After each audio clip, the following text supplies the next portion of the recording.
कर्पूरगौरं करुणावतारं संसारसारम्।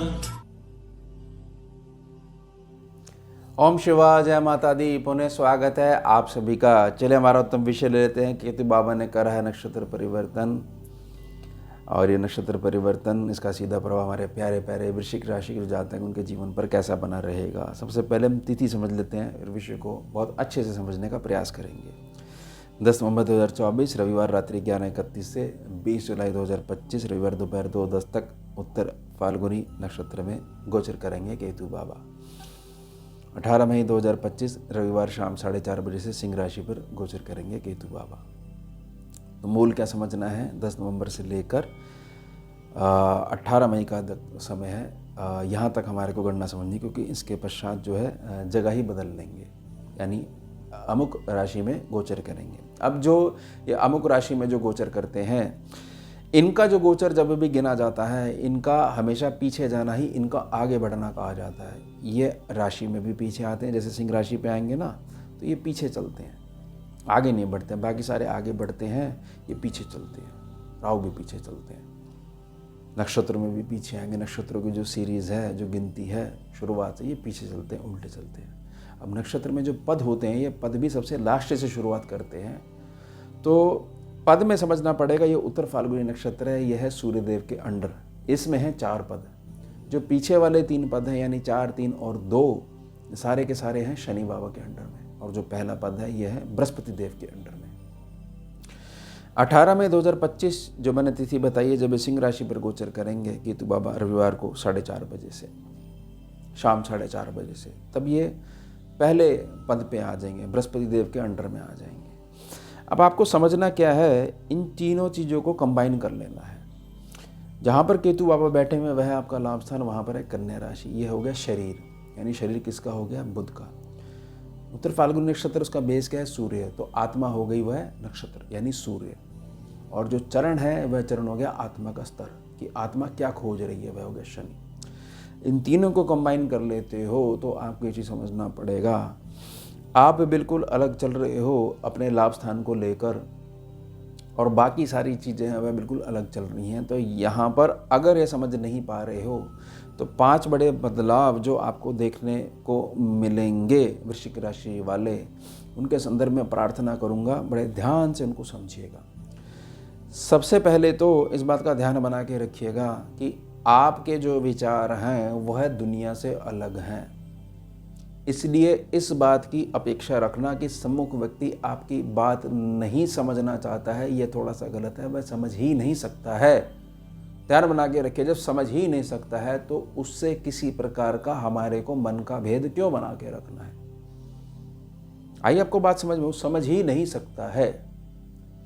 आप जिस तरीके से लाभ स्थान को कंट्रोल करना चाहते हो, सम्मुख व्यक्ति उसमें एक प्रकार का खोट निकालने का जो प्रयास कर रहा है, वह आपका काम नहीं रोक रहा है, उसकी लिमिट वहीं तक है। क्योंकि आप वृश्चिक राशि वाले हो, आप बहुत अधिक बियॉन्ड लिमिट जाकर देख सकते हो, वह उसको नहीं समझ पा रहा है। समय का अभाव है, वह भी जातक आपके जीवन में ज़रूर आएगा जो बिल्कुल आपकी तरह ही सोच और समझ रखता होगा। तब आपकी बॉन्डिंग बहुत अच्छी हो जाएगी, तब आपको लगेगा कि हाँ, मेरा भी कोई अपना है इस दुनिया में, इतनी बड़ी दुनिया में। ये ध्यान रखिएगा, ये सावधानी है।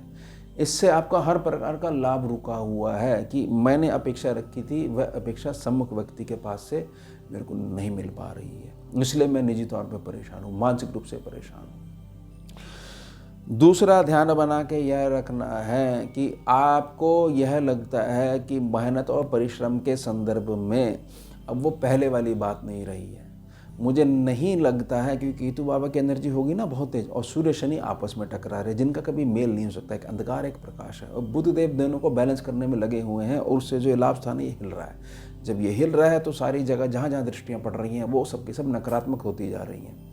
तो कहने का भाव क्या है कि परिश्रम का जो वो दौर रहा है वह पुनः लौट के नहीं आने वाला है, यह सोच होती जा रही है। पहले के जो चीज़ें हैं मुझे नहीं लगता कभी लाभ आ पाएगा। ये हर तीसरे चौथे दिन वो रिपीट होता है।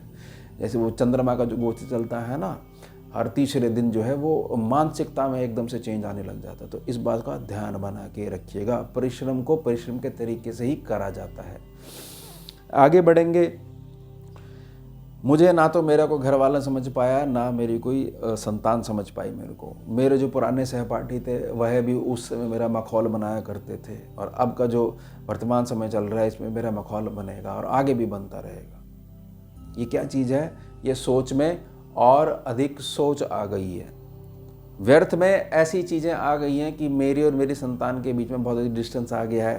पहले का समय था, देखो उस समय पर मान लीजिए आप थोड़ी सी ज़्यादा एज के हैं, पहले का समय था हम इस प्रकार से रहते थे, अब सब चीज़ें खत्म हो गई हैं। ये बार बार ना मंत्रों की तरह उच्चारण करवाता रहेगा केतुदेव नकारात्मक रूप में। इसके पश्चात जो गृहस्थी में है, जिनका गृहस्थ जीवन है, उनकी किसी भी रूप में अपने जीवन साथी से एकाकी नहीं होने वाली है। और उसमें जो बेस है जहाँ एकाकी नहीं होने वाली है वह है मतों का भेद। आपका मत ये है, सम्मुख व्यक्ति का मत ये है, लेकिन आप वृश्चिक राशि वाले जो मैंने प्रार्थना करी है कि वह जातक जो है वह उस लेवल का है ही नहीं। छोटा सा बच्चा है और आप बहुत ज़्यादा मैच्योर हैं। अब बच्चे से अगर कोई वृद्ध बहस कर रहा है तो बताइए किसका आचरण थोड़ा सा नेगेटिव जा रहा है। बच्चे को उतनी समझ ही नहीं है, तो उस प्रकार से अन्य जातकों को आप सम्मुख रख के विचार करिएगा। तो यहाँ पर थोड़ा सा बैलेंस बना के रखिएगा। किसी भी रूप में प्रोफेशनल और पर्सनल लाइफ को मिलाना नहीं है, दोनों के बीच में एक सीमा रेखी बना होनी चाहिए और वो लगातार बनी ही रहनी चाहिए। बस ये ध्यान बना के रखिएगा, नहीं तो व्यर्थ में आपकी पेमेंटें प्रभावित होंगी। आपको लगेगा बहुत मुश्किल हो गया है, बहुत महंगाई होगी। ये सब विचार हैं, ये केतु बाबा दिए जा रहे हैं। कोई एक्शन हुआ नहीं, उस पर रिएक्शन के रूप में विचार दिए जा रहे हैं। कर्म क्षेत्र की जहाँ तक मैं बात करता हूँ, कर्म क्षेत्र अगर आप पूर्ण मस्तिष्क के हिसाब से चलाना चाह रहे हो तो चल जाएगा, लेकिन आप इस तरीके से देख रहे हो कि सामने वाला ऐसा कर रहा है तो मैंने सम्मुख व्यक्ति के लिए इस प्रकार से ऐसा सोचा हुआ है और उसकी वजह से मेरा ये काम प्रभावित हो रहा है। यानी कि यहाँ पर हृदय आपने ले आए हो, यहाँ पर केतु बाबा ने हृदय यहाँ पर लगा दी है। तो उसकी एक्स्ट्रा एनर्जी को किस रूप में काट सकते हो? अपने रिएक्शन रूप में काट सकते हो। प्रार्थना रहेगी जब कभी भी जीवन में आप ये देखोगे केतु बाबा नकारात्मक प्रभाव दे रहे हैं तो मात्र 2 ग्रहों पे आपने ध्यान देना होता है। पहले होते हैं बृहस्पति देव और दूसरे होते हैं शनिदेव। ये मिरर प्लैनेट्स होते हैं, यानी कि जिस व्यक्ति के दोनों ग्रह मजबूत हैं वो बहुत ज़्यादा मैच्योर्ड है। और उस मैच्योरिटी के साथ में केतु का जो बचपने वाली आदतें हैं ये टिक नहीं पाती हैं, ध्यान भी नहीं देता जो बहुत ज़्यादा मैच्योर्ड पर्सन है। नहीं तो यह केतु विचारों के माध्यम से दिखाता कुछ और है, वह सारी कल्पना होती है, लेकिन व्यर्थ में वर्तमान में रिएक्शन करवा देता है जो घटना हुई ही नहीं है। ध्यान बना के रखिएगा। अब इसका उपाय समझिए। गणेश वंदना हमेशा लाभकारी होती है केतु की ऊर्जा को बैलेंस करने के संदर्भ में। अब हमने 2 प्रकार से प्रयोग करके देखे थे हमारे अध्ययन काल में कई वर्ष पहले। जहाँ एकाकी मूर्ति थी गणेश भगवान की, वहाँ हमने पूजन करा, रिजल्ट मिला, लेकिन थोड़ा देर से मिला। जहाँ शिवलिंग था, पूरा शिव परिवार महादेव की स्तुति में लगा हुआ था, गणेश, गौरी, नंदी और कार्तिकेय बाबा। वहाँ जो गणेश बाबा थे, जब हमने मात्र जल ही चढ़ाया, मीठा जल उनके ऊपर चढ़ाया, तो 72 घंटे में हमारे को रिलीज मिलना शुरू हुआ। उसके साथ में जितना भी बेजुबान जीव है जो बोल नहीं पाता है, स्ट्रीट डॉग भी हो सकता है, बिल्ली भी हो सकती है, गौ माता भी हो सकती है, कोई और अन्य पेट भी हो सकता है, यह बिगड़े हुए केतु को बहुत आसानी से देख लेता है। और जितना अधिक इसके शरीर के ऊपर स्पर्श करते हो, यह स्वाभाविक तौर पर प्यार करते हो, दुलार करते हो ना, केतु की एक्स्ट्रा नेगेटिविटी को अपने अंदर सोख लेता है। उसको कुछ नहीं होता है, वो अर्थिंग कर देता है फिर उसको। तो यह 2 उपायों को प्रयोग में रख के चलिएगा। एक प्रकार का मानसिक जो किला आपके चारों तरफ बन गया है, इसको तोड़कर बाहर आइएगा। और आप वृश्चिक राशि हो, शनि बाबा से भी मार्च के एंड में आपको पूर्णतः रिलीज मिल जाएगा। ये भी ध्यान बना के रखिएगा।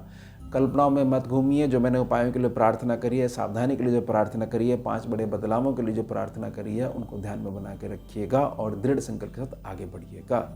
ये हो गया हमारा उत्तम विषय। अब मिलते हैं आपसे अगले भाग में नए विषय के साथ। जुड़िए और जोड़िए। ओम शिवा, जय माता। भुजगेन्द्रहारम् कर्पूरगौरं करुणावतारं